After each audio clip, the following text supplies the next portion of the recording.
அனைவருக்கும் வணக்கம். இப்போ நம்ம பார்க்க போற தலைப்பு 7ஆம் வகுப்பு 2ஆம் பருவத்தில் உள்ள 2ஆம் இயல். முதல் பாடம் இன்பத் தமிழ் கல்வி. ஏடெடுத்தேன் கவியொன்று வரைந்திட என்னை எழுதென்று சொன்னது வான் என்று கூறியவர் பாரதிதாசன். சொல்லும் பொருளும் எத்தனிக்கும் முயலும் வெற்பு மலை கழனி வயல் நிகர் சமம் பரிதி கதிரவன் அன்னதோர் அப்படியொரு கார்முகில் மலைமேகம் துயின்றிருந்தார் உறங்கியிருந்தார். பாரதிதாசன் கவிதை, கதை, கட்டுரை, நாடகம் ஆகியவற்றை படைப்பதில் வல்லவர். பாண்டியன் பரிசு, அழகின் சிரிப்பு, இசையமுது, இருண்ட வீடு, குடும்ப விளக்கு, கண்ணகி புரட்சி காவியம் உள்ளிட்ட பல நூல்களை எழுதியுள்ளார்.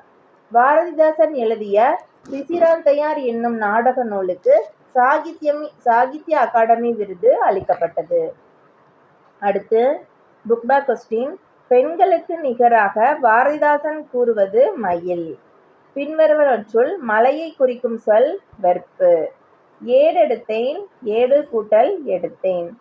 துயின்றிருந்தார் துயின்று கூட்டல் இருந்தார். என்று கூட்டல் உரைக்கும் என்றுரைக்கும். பொறுத்துக. கழனி வயல் நிகர் சமம் பரிதி கதிரவன் முகில் மேகம். அடுத்த பாடம் அழியா செல்வம்.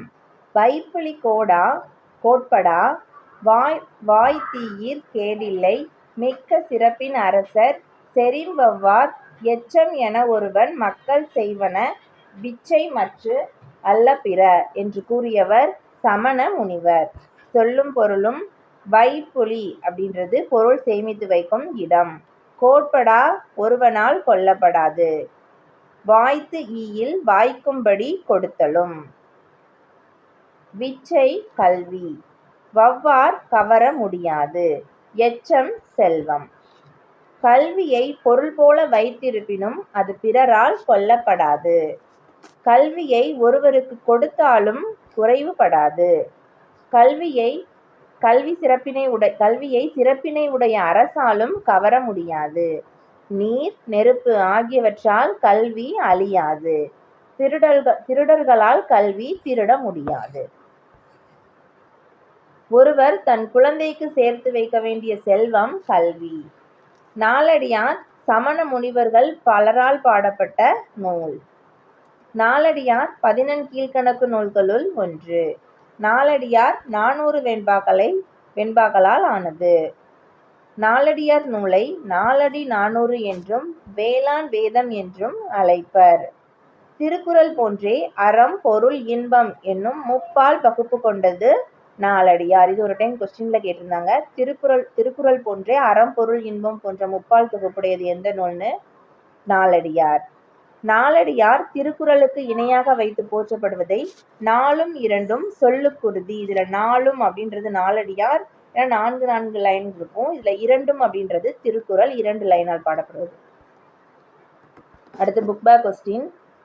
ஒருவர் தம் குழந்தைக்கு சேர்த்து வைக்க வேண்டிய செல்வம் கல்வி. கல்வியை போல் விலையில்லாத செல்வம் வேறில்லை. வாய்த்தீயின் வாய்த்து கூட்டல் ஈயின். கேடில்லை கேடு கூட்டல் இல்லை. எவன் கூட்டல் ஒருவன் எவனொருவன். அடுத்து இதெல்லாம் யாரு சொல்லியிருக்காங்க அப்படின்ற புலவர்களோட நேம். ஓதுவது ஒளியேல் ஔவையார். கல்விக்கு அழகு கசடர மொழிதல் என்று கூறியவர் அதிவீரராம பாண்டியன். உடலின் சிறுமை கண்டோன் பிலர் கல்வி கடலின் பெருமை கடவார் அப்படின்னு சொன்னது நன்னதியில இருக்குது. கேடில் விழுச்செல்வம் கல்வி ஒருவருக்கு மாடல்ல மற்றையவை திருக்குறள். வெள்ளத்தால் அழியாது வெண்தழலால் வேகாது வேந்தராலும் கொள்ளத்தான் முடியாது கொடுத்தாலும் நிறைவின்றி குறைவுறாது அப்படின்றது தனிப்பாடல் திரட்டு. அடுத்த பாடம் வாழ்விக்கும் கல்வி. உலகில் பல வகையான செல்வங்களுள் அழியாத செல்வம் கல்வி. கேடில் விழுச்செல்வம் கல்வி ஒருவருக்கு மாடல்ல மற்றையவை வள்ளுவர். நம்ம ஆல்ரெடி பார்த்தோம் திருக்குறள் இது. கல்வி இல்லாத நாடு விளக்கில்லாத வீடு. கல்வி அறிவு இல்லாதவர்களை திருவள்ளுவர் விலங்கோடு மக்கள் அணையர் இலங்கு நூல் கற்றாரோடு ஏனையர் அப்படின்ற குறள்ல சொல்லியிருக்கிறாரு. நல்ல செயலை மனிதன் தானாக செய்ய வேண்டும் என நன்றின்பால் உய்ப்பது அறிவு அப்படின்னு வள்ளுவர் சொல்லியிருக்காரு. படிக்க வேண்டிய நூல்களை நன்கு ஆழ்ந்து ஆராய்ந்து தேர்ந்தெடுத்து படிக்க வேண்டும். நமது எதிர்காலத்தை உருவாக்கும் பள்ளிக்கு கோயில் என்று பெயர் வைத்தார் பாரதியார். பள்ளி தளம் அனைத்தும் கோயில்கள் செய்வோம், எங்கள் பாரத தேசமென்று தோள் கொட்டுவோம் என்று கூறியவர் பாரதியார். திருக்குறள் வகுப்புகள் நடத்தியும் தொடர் சொற்பொழிவுகள் நிகழ்த்தியும் திருக்குறளை பரப்பும் பணி செய்தவர் திருக்குறளாளர் வி. முனிசாமி. நகைச்சுவை ததும்பும் தமது பேச்சால் மக்களை கவர்ந்தவர் வி. முனிசாமி. வி. முனிசாமி வள்ளுவர் உள்ளம், வள்ளுவர் காட்டிய வழி, திருக்குறளின் நகைச்சுவை உள்ளிட்ட பல நூல்களை எழுதியுள்ளார். உலக பொதுமறை திருக்குறள் உரை விளக்கம் என்னும் வி. முனிசாமி நூல் மிகவும் புகழ் பெற்றது. அடுத்து புக் பேக் கொஸ்டின். காலத்தின் அருமையை கூறும் நூல் திருக்குறள் அதிகாரம். அதாவது காலத்தின் அருமையை கூறும் திருக்குறளோட ஒரு அதிகாரம் காலம் அறிதல். கல்வி இல்லாத நாடு விளக்கில்லாத வீடு. பள்ளி தளம் அனைத்தும் கோயில்கள் செய்வோம் என்று பாடியவர் பாரதியார். உயர்வடைவோம், உயர்வு கூட்டல் அடைவோம், இவையெல்லாம் இவை கூட்டல் எல்லாம். பள்ளி மறுதிறப்பு, இது ஒரு துணை பாடம் தான். பள்ளி மறுதிறப்பு சிறுகதையினை எழுதியவர் சுப்ரபாரதி மணியன். சுப்ரபாரதி மணியன் கனவு என்னும் இலக்கிய இதழை நடத்தி வருகிறார். சுப்ரபாரதி மணியன் பின்னல், வேட்டை, தண்ணீர் யுத்தம், புத்துமன், கதை சொல்லும் கலை உள்ளிட்ட பல நூல்களை எழுதியுள்ளார். அடுத்து இலக்கணம், ஓரெழுத்து ஒரு மொழி, பகுபதம் பகாபதம். ஒரு எழுத்தே பொருள் தரும் சொல்லாக அமைவது ஓரெழுத்து ஒரு மொழி. நன்னூல் என்னும் இலக்கண நூலை எழுதியவர் பவணந்தி முனிவர். தமிழில் 42 ஓரெழுத்து ஒரு மொழிகள் உள்ளன என குறிப்பிட்டுள்ளார் பவணந்தி முனிவர். நோ, து ஆகிய 2 சொற்களை தவிர ஏனைய 40 சொற்களும் நெடில் எழுத்துக்களாகவே அமைந்தன. இது என்னன்னா ஓரெழுத்து ஒரு மொழி, 42 ஓரெழுத்து ஒரு மொழி கொடுத்துருக்காங்க நமக்கு. ஆ பசு, ஈ கொடு, உ இறைச்சி, ஏ அம்பு, ஐ தலைவன், ஓ மதகு நீர் தாங்கும் பலகை, கா சோலை, கூ பூமி, கை ஒழுக்கம், கோ அரசன், சா இறந்துபோ, சி இகழ்ச்சி, சே உயர்வு, சோ மதில், தா கொடு, தீ நெருப்பு, தூ தூய்மை, தே கடவுள், தை தைத்தல், நா நாவு, நீ முன்னிலை ஒருமை. சரியா? நீ அப்படின்றது முன்னாடி இருக்கிறவங்க சொல்றது. நே அன்பு, நை இழிவு, நோ வறுமை, பா பாடல், பூ மலர், பே மேகம், பை இளமை, போ செல், மா மாமரம், மீ வான், மூ மூப்பு, மே அன்பு, மை அஞ்சனம், மோ மோத்தல், யா அகலம், வா அழைத்தல், வி மலர், வை புல், வவ் கவர், நோ நோய், தூ உன். இதுல இந்த நோ தூ இது 2 மட்டும்தான் குறில் எழுத்துக்கள். சரியா? மிச்சம் இருக்கிற 40 எழுத்துக்களும் நெடில் எழுத்துக்களாக தான் ஓரெழுத்து ஒரு மொழியில வரும். வேலன் வேல் கூட்டல் அன். படித்தான் படி கூட்டல் இத்து கூட்டல் இத்து கூட்டல் ஆன். இது 2மே பகுபத உறுப்புகள். சிறு சிறு உறுப்புகளாக பிரிக்கும் வகையில் அமையும் சொற்களை பகுபதங்கள் என்பர். அதுதான் இது 2 பகுபதங்கள். பிரிக்கப்படும் உறுப்புகளை பகுபத உறுப்புகள் என குறிப்பிடுவர். பகுபதமாக அமையும் பெயர்ச்சொல் பெயர் பகுபதம் எனப்படும். பாருங்க, இப்ப பொருள் அப்படின்றது பொன்னன். எப்படி பிரிப்போம்னா பொன் கூட்டல் அன். இடம் நாடன் நாடு கூட்டல் அன்.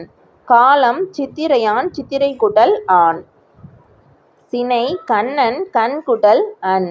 பண்பு இனியன் இனிமை கூட்டல் அன். தொழில் உழவன் உழவு கூட்டல் அன்.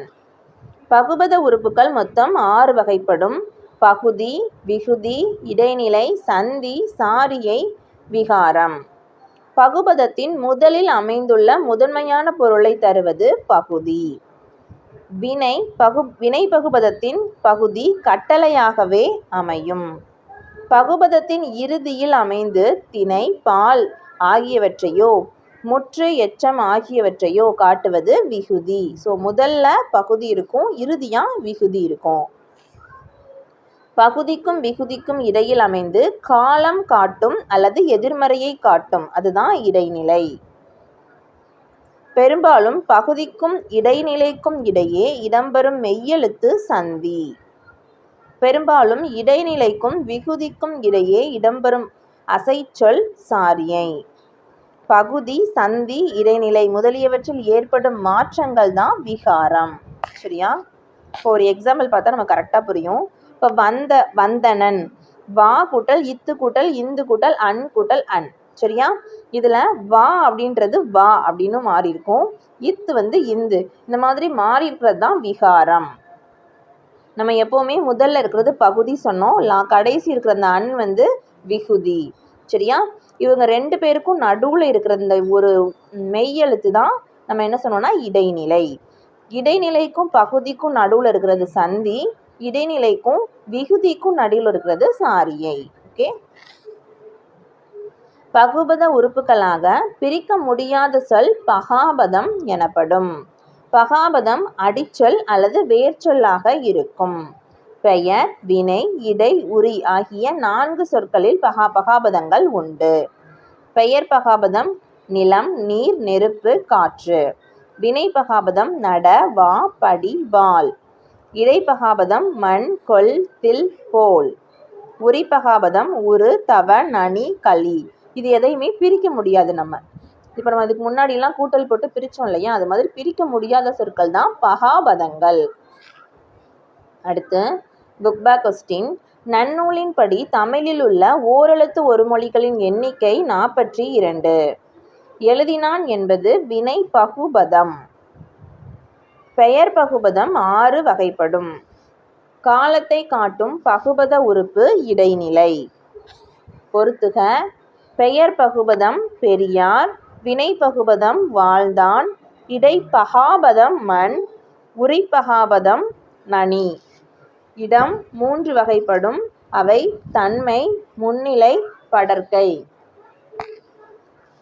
தன்னை குறிப்பது தன்மை, சான்று நாம், நாம், நாங்கள், என். முன்னால் இருப்பவரை குறிப்பது முன்னிலை, சான்று நீ, நீங்கள். தன்னையும் முன்னால் இருப்பவரையும் அல்லாமல் 3ஆம் அவரை குறிப்பது படர்க்கை, அவன், அவள், அவை, இவன். அடுத்து இதெல்லாமே புக்கில் கொடுத்துருக்குற 1 வேர்ட்ஸு. ஓரெழுத்து எழுத்து சொற்களால் நிரப்புக. டேஸ் புல் மேயும் ஆ, டேஸ் சுடும் தீ, டேஸ் பேசும் கை பேசும். பறக்கும் ஈ பறக்கும், மனம் வீசும் பூ. அடுத்து கலைச்சொற்கள். கோடை விடுமுறை சம்மர் வெக்கேஷன். குழந்தை தொழிலாளர் சைல்ட் லேபர். பட்டம் டிகிரி. கல்வி அறிவு லிட்ரஸி. நீதி மாரல். சீருடை யூனிஃபார்ம். வழிகாட்டுதல் கைடன்ஸ். ஒழுக்கம் டிசிப்ளின். ஓகே. ஸோ இப்போ நம்ம என்ன பார்த்துருக்கோம்? 7ஆம் வகுப்பு 2ஆம் பருவத்தில் உள்ள 2ஆம் பாடம் பார்த்துருக்கோம். அடுத்த வீடியோவில் 7ஆம் வகுப்பு 2ஆம் பருவத்தில் உள்ள 3ஆம் பாடம் பார்க்கலாம். உங்களுக்கு ரொம்பவே யூஸ்ஃபுல்லாக இருந்திருக்கும்னு நினைக்கிறேன். தேங்க்யூ ஃபார் வாட்சிங்.